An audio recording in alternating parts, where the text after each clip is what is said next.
Hello everyone. In this video, I'll explain what is Azure Container Apps, its features, use cases, core concepts, pricing, and what are the different limitations of it. And finally show the step-by-step deployment of Azure Container Apps using the Visual Studio. So let's start with what is Azure Container Apps. So Azure Container Apps is a serverless platform using which you can run your containerized application without managing the underlying infrastructure. And the best part is it is built on Azure Kubernetes Service. So you can use the capabilities of Kubernetes like scalability and flexibility without even managing the underlying infrastructure. Now let's discuss the different features of ACA, which is Azure Container Apps. First is automatic scaling. So that means if you're running the containers based on the schedule or the metrics, you can scale your containers. Second one is the managed infrastructure, which means the underlying infrastructure is completely managed by the Microsoft, and you just have to manage the serverless containers.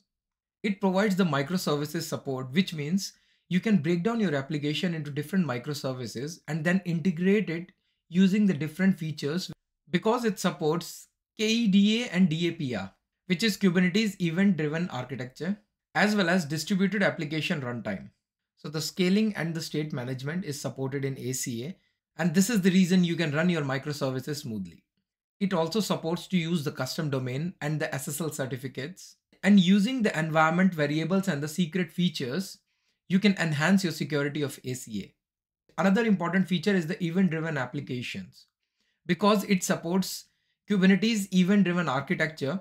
So in that case, the scaling of the event-driven applications can be handled very smoothly.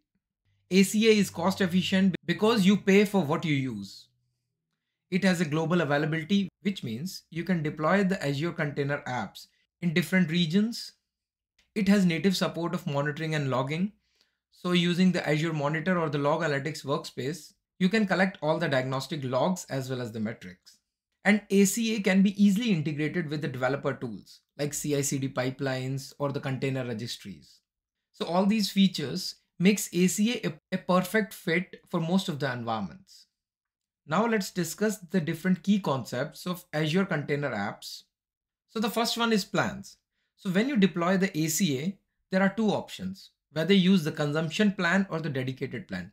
Consumption plan, as the name suggests, you have to pay based on the consumption.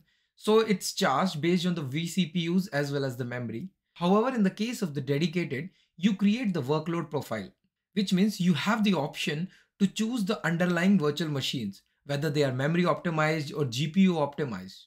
However, there are not many options of using the underlying virtual machines, but still it gives you a flexibility. Now the another concept is environments. So when you deploy ACA, you have to create an environment which provides an isolation boundary. That means, so if you're running a project, all the applications which will be integrated with each other should be running in a single environment. So as you can see on your screen, the environment is created where you have the multiple containers running their different revisions or replicas.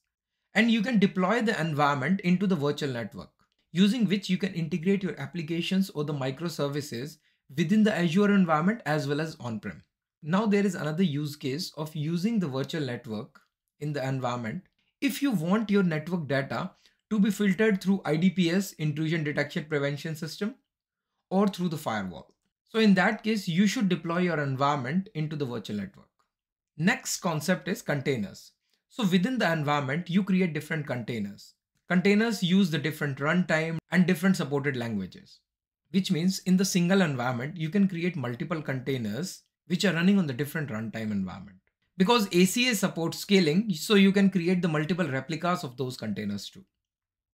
And the last concept is the revisions. So if you have microservices which are running on the revision 1, and now you have made some changes, in that case, the recommended approach to use a new revision. And using the traffic split, you can divide your traffic between the revision 1 and revision 2. As you can see on your screen, when there are HTTP requests, 80% of the traffic is going to revision 1 and 20% of the traffic is going to revision 2. However, if the new changes which you have made in the revision 2 are not providing a proper acknowledgement or they are failing, then automatically 100% of the traffic will go to revision 1. This is like a blue-green deployment, which is the inbuilt feature of ACA. And using this feature, you can reduce the downtime of your production applications. Now let's discuss the different use cases. So using ACA, you can run different public API endpoints. Because we have just discussed based on the different revisions, we can split the HTTP traffic. So if you're planning to use the API endpoints in the containers, then ACA is a very good contender for that. Now, if you want to run the background processing application, in that case, it can scale very quickly on demand based on schedules or the events because it supports CADA, which is Kubernetes Event-Driven Architecture. And the third one is event-driven processing. So in case you're using the PubSub model in your environment, so in that case, you can deploy the containers in the ACA, which will help in the event-driven processing. And the last one is the microservices. Because it supports Dapper, which is distributed application runtime, which manages the state of the applications. So all the microservices integrate well, and you can even scale them using the CADA scale triggers. So these are the famous use cases where the Azure Container Apps fit in. Now let's talk about the different limitations. So it'll be easy for you to decide whether it will fit for your environment or not. The first one is support only the Linux-based containers. So in case you're using the Windows-based containers, those are not supported in ACA. Limited persistent storage. So by default, the persistent storage is not part of the ACA. So either you have to use the Azure storage or a third-party application to save your storage. So this is also one of the limitation. Another one is no support for the Helm charts. Because ACA is running over the AKS, which is Azure Kubernetes Service, the expectation is that all the features of the Kubernetes should be available. However, Helm charts is not available. So if you're using the Helm charts already in your environment, so in that case, ACA will not suit your environment. Now there is a restricted custom resource definitions too, because it's a serverless containerization option and it doesn't provide the access to the underlying infrastructure. So custom resource definition, which are supported in AKS, are not supported in ACA. There are limited dedicated instance type, as I mentioned earlier. While creating the workload profile, there are only 10 to 12 type of virtual machine which you can choose. General purpose, memory optimized or GPU optimized. This limitation is for now, but in future Microsoft may introduce more virtual machine options. And the last limitation is no built-in service mesh support like Istio. If you're using the complex microservices architecture, you require a service mesh. And in the case of no inbuilt support, it will be a bit challenging to use the complex microservices architecture in ACA. Now, one last thing which I want to show you is the pricing before we start with our lab. So there are two different pricing options, pay as you go, and the another one is Azure saving plan for compute, which is the reservation which you can use. So there are two different options. One is consumption plan, another one is the dedicated plan. So in the case of the consumption plan, you just pay based on the vCPUs in the memory. And it's the active usage and the idle usage. And the charges are different for the active usage and the idle usage. And if you're using the API or there are multiple requests, based on the number of the requests, you need to pay for that too. Now, in the case of the dedicated plan, when you have made the choice of the virtual machine, in that case, you need to pay for the dedicated plan management too, along with the vCPUs, memory or GPU. A dedicated plan is costlier than the consumption plan, but the benefit is that you will get the desirable performance from the virtual machine which you have chosen. So that's all for the detailed explanation of ACA. So now let me show you step-by-step deployment of ACA in the lab. I'm logged into Azure portal now, and let's start with creating the Azure Container Registry so that I can create a container image using the Visual Studio. So let's go to Container Registries, create a new container registry. Let's create a new resource group, RG containers. Let's name it as Shalender images 01 .azure.cr.io. Location is Australia East, and I'm choosing the pricing plan as standard. Review and create and create. Now let's wait for the Azure Container Registry to be created, and I'll pause the video and we'll be back once it's done. So the container registry is created now. It took around a minute. Let's go to the resource, and we have a container registry created. So let's open the Visual Studio, using which I'll create the .NET Web App image and then deploy it to Azure Container Registry. Visual Studio. I have 2022.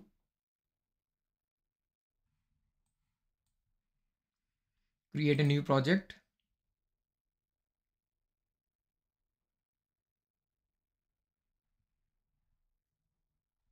And let's choose the .NET Core Web App. Next, let's name it as Test App, Test Web App, and I'll change the location. Next, enable Docker, and we are using the Docker OS as Linux. We are not setting up any authentication, so let's just create it. It will first create the project and then it will create the required web app. So the web application is created now. Now if you go to the views and go to home, index.cs HTML page is there. Now let's change it to welcome to our test web app. Let's save it. And now it's saved. Now if we'll go to our web app, right click on it and click publish. Now we'll publish it to Azure. So you have to use the Docker Container Registry.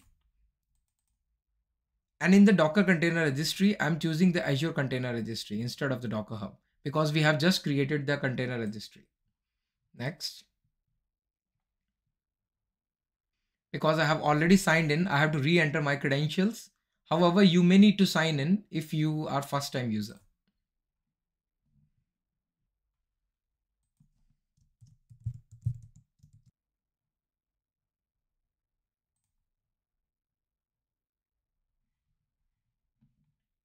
And verify.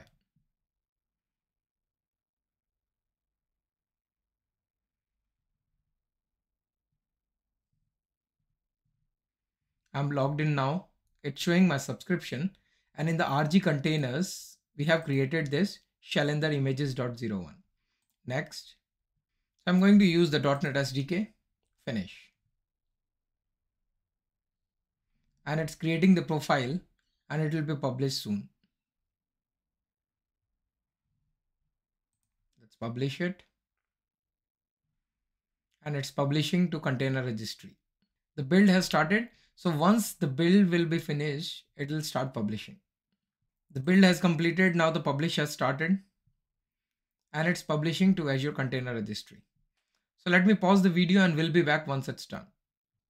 Now the container image is successfully published. Let's go to the Azure portal. We are in the container registry. Refresh this page.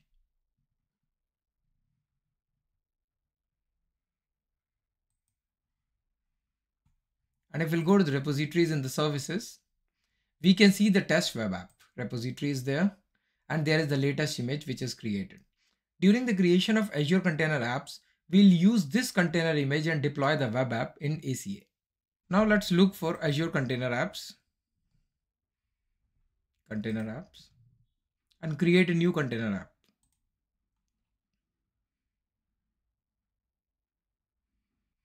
I'll select the same resource group where I've deployed the container registry.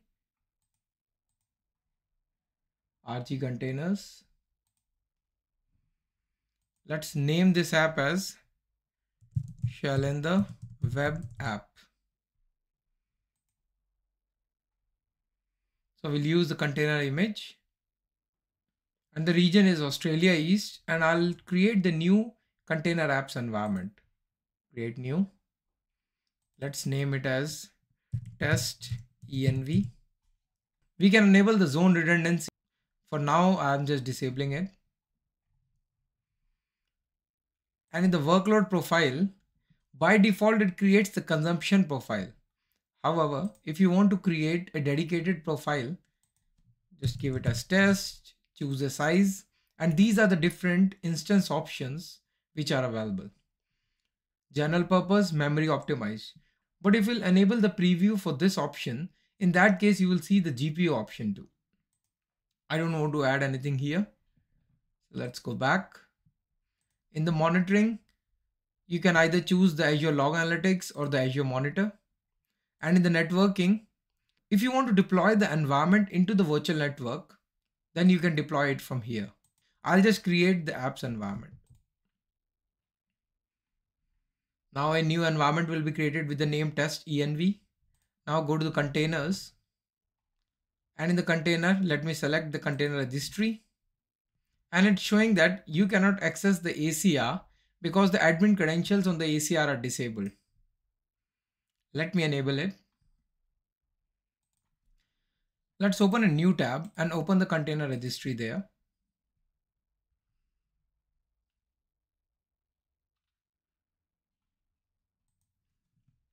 Container registry.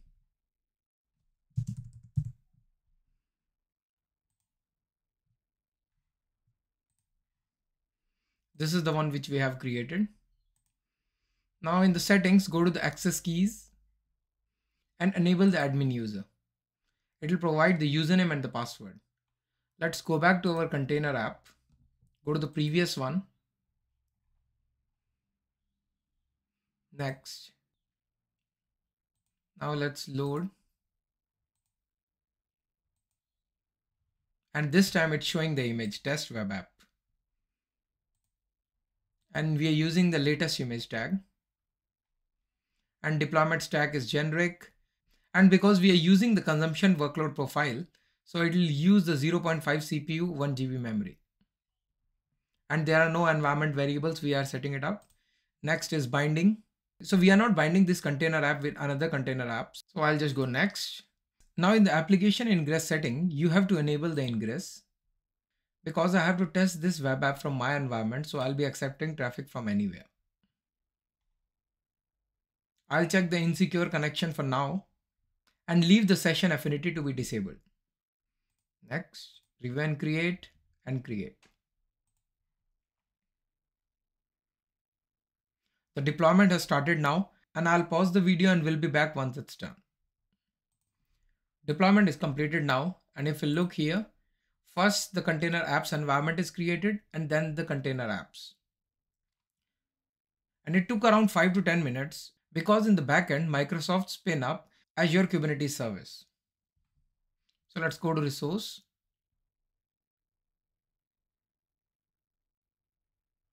And we have an application URL available. If I'll click on it, it is showing the web page which we have created. Welcome to our test web app. And this is the web page we created using Visual Studio and then published the container image into Azure Container Registry. To summarize this video, I have first explained what is Azure Container Apps, its features, core concepts, limitations, pricing, and then showed the step-by-step deployment of creating the container image as well as deploying it to Azure Container applications. So that's all for this video. I hope you liked it. Please like and subscribe. Thank you so much.